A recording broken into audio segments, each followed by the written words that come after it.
Hello, I'm a new owner of a McPherson carbon fiber guitar, the Sable series. And I thought I would do just a quick review on this from your normal standard guy like me. When I went to purchase this guitar, I watched a lot of reviews on it, and there's some great reviews out there, and I may or may not give you information that you can't find there. But a lot of the examples of people playing these things are guys that are really, really great players, and some of them are virtuosos, where they're doing all these wonderful runs and stuff, and certainly things that we could aspire to. But what is it like for the guy that's just playing a club with it, playing your local bar, loud and loose, at a club, what's that like? Because I didn't really see any of that type of playing on any of the reviews. So first off, let's talk about the guitar itself. You can go to any video review and get some details on this thing, but the one I've got here is the Honeycomb top model. I was really dead set on getting the camo version, and I love that. But when I actually got there in person and saw it, I didn't really like it as much as I thought I would. Now, it's still a very cool guitar, and if that's your favorite, more power to you. It just came across as a little too faux painting for me. My wife was an interior designer, and we had to deal with a lot of faux painting a decade ago or so. So that it kind of turned me off. So I fell in love with this top, had them order me a new one so it wasn't off the rack. And look, when this guitar arrives and you see it, this thing is an amazing piece of work. The design that went into this thing, the fit and finish is second to none. You pull this thing out of the case and there's nothing sloppy about this guitar. There's no glue showing here. There's no line that's not cut straight. Most of this is hand assembled, I believe. If you can watch the videos from their companies, they're doing this. And then, of course, the neck is hand sanded by one of their specialists. And let's talk about the neck. Guitars are kind of like girlfriends. I may think I like that one until I get to know it and try it out, and then I don't like it. Or you may think your girlfriend is really pretty. I may not think your girlfriend is really pretty, but we're both right because it's whatever works for us, right? And certainly we've all probably had situations where, man, I really want that guitar, but you go and you play it, and then when you get there, you're like, that's not really for me. It just doesn't feel right. This neck is utterly fantastic. It is satin on the back, hand sanded. I don't know what they painted it with or if it's just straight graphite that's sanded down, but it's satin and smooth, and it feels like the perfect maple neck. Just a bare, oiled or whatever maple neck. This thing is fantastic. It feels like it's 100 years old, but in a good way. Just as soon as I picked it up and played two chords, and I was like, wow, this thing really, really feels great. And the science and technology that they put in here with the plucking, and then the tuning system on there, Buzz Featon, or however you say that. Sorry, I don't know for sure. If you play guitar a lot and you have several different guitars, you will continue to notice that part of it, because it doesn't matter what chord you play over the neck on this thing, it's in pitch.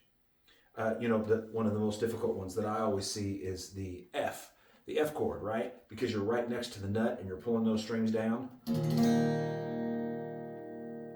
The F on this thing is perfect. I mean, it is amazing. And it's easy for me to say now, but it is something that is noticeable enough that if you're playing another guitar for a few days and you jump back to this one, you will notice as you move around the neck, like, wow, that thing sounds perfect. So I think a lot of us hope to buy equipment, guitars, recording systems, whatever, that are better than us, that don't hold us back. When you started out, you probably had a situation where you had a guitar that maybe wasn't that great and held you back from learning and getting better. I mean, if we knew how many people stopped playing guitar or stopped trying to learn how to play guitar because they had really crappy guitars to start with that were fighting them, we'd probably be shocked at what the number is of that and how many actually quit.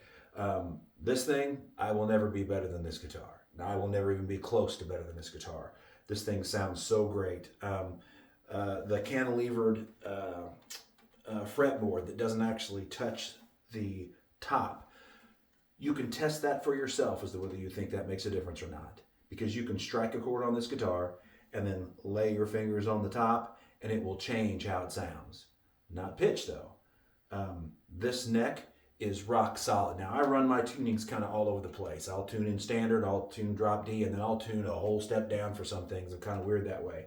You know that when you tune a guitar and you do the sixth string and then work your way down, if that's the direction you want to go, everybody's got their own preference. But you know, once you do all the strings, you got to come back to the sixth string because you put stress on the neck and now you got to retune that one because the neck's moved. You'll be really surprised because on this one, when I tune this one across like that and I come back, that sixth string's still in tune. The neck didn't move from the stress of the strings from going. It's really amazing. Rock solid tuning. And again, the pitch all over the neck is just amazing. A preference thing, one of the things, I'm sure that these tuners they're top quality tuners. Preference for me, just a preference, I wish they would have put locking tuners on it. Now, I don't know, they've got people out there that are smarter about guitars than me and have done a lot of studies, and maybe wrapping that string around the post makes a difference on how this thing sounds, kind of, maybe, probably not, but maybe. I just wish they would have done locking tuners because it's so much quicker and cleaner. It's pretty good. I mean, I've got a set of Planet Waves tuners on most of my stuff, and I know that they're not like probably as great as these, but they're the auto cut ones. So you just stab the string through there, and as soon as it comes to pitch, click, it cuts off the string, and it is so clean and works really well. But as far as this guitar, it is really, really top end, top of the line. The assembly and fit and finish on this thing is unbelievable. Now, I'm going to play a few easy chords for you here. Just to kind of show you. I mean, first off, what would it be like if you were in a club? If you were in a club and you're just getting fast and loose with this thing.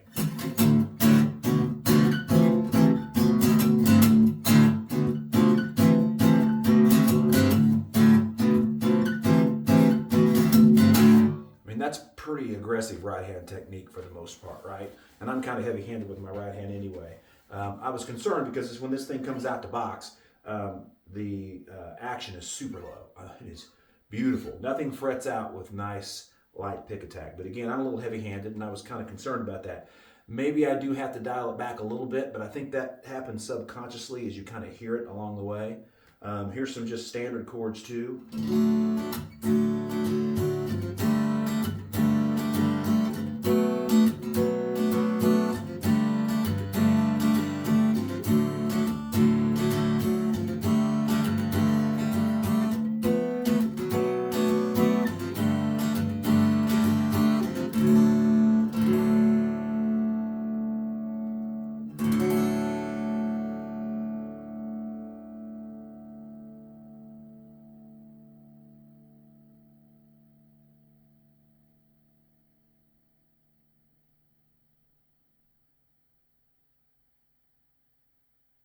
And there, it stops ringing. The sustain on this thing is fantastic. The videos that talk about this top vibrating and making everything work, they're absolutely true. This is a very, very responsive guitar. Just utterly fantastic. We'll try a little bit different stuff here.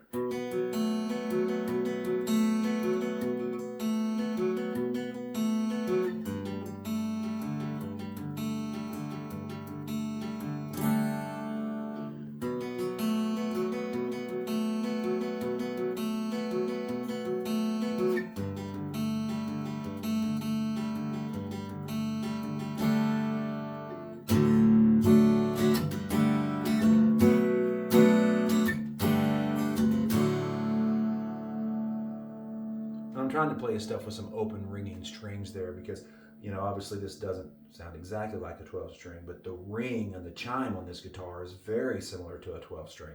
It just fills a room so good. Now, it does appear to be a little bit focused as far as how hard you can hit this thing to make it louder. It does seem to have a limit. Well, that sounds kind of weird, but on my Taylor and on my Yamaha standard normal acoustic guitars made out of wood and stuff, you can keep hitting those and get them louder and louder to a point, and they are louder than this guitar, but they are not as focused and they are not as precise. I mean, this thing, again, what a wonderful guitar. So I would suggest that if you were thinking about this, stop thinking about it. Find a dealer, go and sit down with it and try it out. I really think that if this is something that you're shooting for, for whatever reason, whether you want something that's different, which is always my thing. I'm always looking for something different than everybody else. I don't purchased Les Pauls and Fenders and stuff. They're great guitars, but I always tend to be driven to have something a little bit different. So very different guitar. And listen, the quality of this thing and how this thing is built is something that can become a family heirloom